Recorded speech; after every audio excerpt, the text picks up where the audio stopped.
Hey guys, আসসালামু আলাইকুম। আমি লাকি তালুকদার। আমার চ্যানেল রান্নাবাড়ি আড্ডা থেকে আবারও চলে আসলাম একটা সিম্পল নতুন রেসিপি নিয়ে। সেটা তো দেখেই বুঝতে পারছেন, লাউ চিংড়ি রেসিপি। তাহলে চলুন কথা না বাড়িয়ে মূল রেসিপিতে চলে যাই। দেখুন, প্রথমে আমি একটা প্যান বসিয়ে নিলাম চুলায়। তার মধ্যে পরিমাণ মতো তেল দিয়ে পেঁয়াজ কুচি দিয়ে দিলাম পরিমাণ মতো। এখন পেঁয়াজ কুচি গুলো ভেজে নিব বাদামি কালার হওয়া আগ পর্যন্ত। পেঁয়াজটা বাদামি কালার হয়ে গেলে তার মধ্যে আমি চিংড়ি মাছগুলো ধুয়ে রাখা চিংড়ি মাছগুলো দিয়ে দিব। দিয়ে এগুলো একটু ভেজে নিব তেল আর পেঁয়াজের মধ্যে।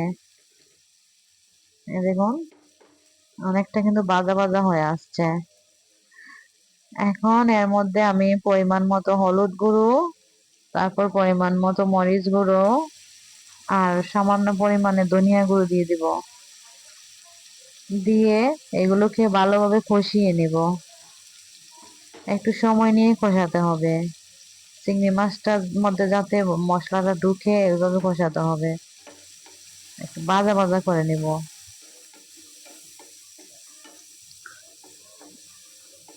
আসলে লাউ চিংড়ি কিন্তু আমার একটা পছন্দের খাবার। আমার জানা মতে প্রায় 99% মানুষেরই এটা অনেক পছন্দের খাবার। এই দেখুন, মশলাটা কিন্তু কষানো হয়ে গেছে, চিংড়ি মাছটাও কষানো হয়ে গেছে। এখন এর মধ্যে আমি কেটে ধুয়ে রাখা লাউগুলো দিয়ে দিব। দিয়ে একটু মিশিয়ে নিব। এখন এর মধ্যে পরিমাণ মতো লবণ দিয়ে দিব।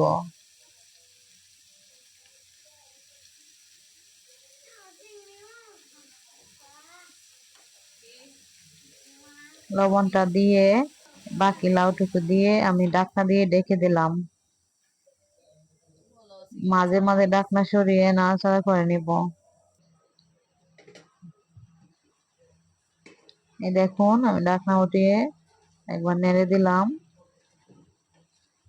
এইভাবে কিন্তু কয়েকবার নাড়তে হবে। তবে এর মধ্যে এক্সট্রা কোনো পানি দেওয়া যাবে না। পানি দিলে কিন্তু লাউ চিংড়ির স্বাদটা পাবেন না।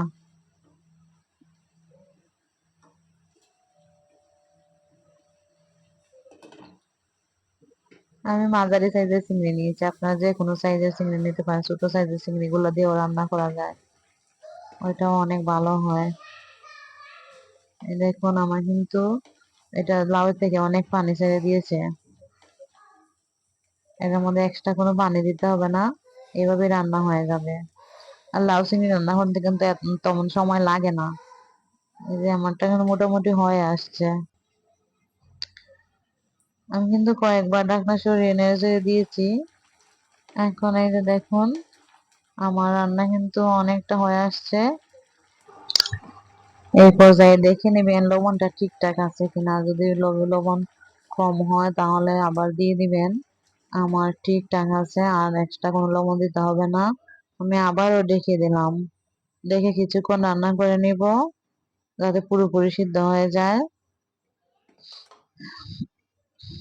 এখন ঢাকনা সরিয়ে এর মধ্যে কাঁচামরিচ কুচি দিয়ে দিব, কাঁচামরিচ ফালি করা। উম পরিমাণ মতো আপনারা আপনাদের স্বাদ বুঝে দিবেন। আর লাউ চিংড়িতে কিন্তু জালটা একটু কম হলে ভালো হয়। আমি আমার স্বাদ অনুযায়ী দিয়ে দিলাম। এখন এই যে কাঁচামরিচটা দেওয়ার পরে আমি কিন্তু আরো 2 মিনিট জাল করে নিব। কিন্তু কাঁচামরিচ কিন্তু কাঁচামরিচ দেওয়ার পরে কিন্তু বেশি জাল দেওয়া যাবে না। এখন বেশি জাল দিলে আবার কাঁচামরিচ কালারটা চেঞ্জ হয়ে যাবে। এই যে আমি 2 মিনিট জাল করে তার মধ্যে আবার ঢাকনা উঠিয়ে ধনিয়া পাতা দিয়ে দিলাম। ধনিয়া পাতা দিয়ে একটু মিশিয়ে নিব। এই দেখুন, আমার রান্না কিন্তু কমপ্লিট। আপনাদের যদি ভালো লাগে আমার চ্যানেলটা সাবস্ক্রাইব করে দিবেন আর বেল আইকনটা বাজিয়ে দিবেন। পাশে থাকার জন্য ধন্যবাদ। তো গাইস, আজকের মতো বিদায় নিলাম। সবাই আমার জন্য দোয়া করবেন। ভালো থাকবেন। আসসালামু আলাইকুম। আল্লাহ হাফেজ।